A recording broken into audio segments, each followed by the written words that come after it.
ನನ್ನ ಹೆಸರು ಅಂಕಿತಾ. ನಾನು GHS ಅಕ್ಕಿರಾಂಪುರ ಶಾಲೆಯಲ್ಲಿ 10ನೇ ತರಗತಿಯಲ್ಲಿ ಓದುತ್ತಿದ್ದೇನೆ. ನಾನು ATL ಲ್ಯಾಬ್ನ ಉಪಯೋಗಿಸಿಕೊಂಡು ಮಾಡಿದ್ದೇನೆ. ಪ್ರಾಜೆಕ್ಟ್ ಹೆಸರು ಓಮ್ ಎನರ್ಜಿ ಮಾನಿಟರಿಂಗ್ ಸಿಸ್ಟಮ್.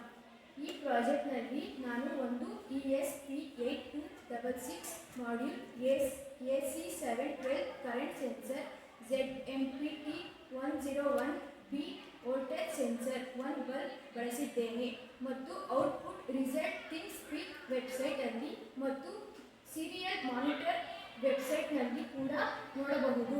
ಇದರ ವರ್ಕಿಂಗ್ ಹೀಗಿದೆ.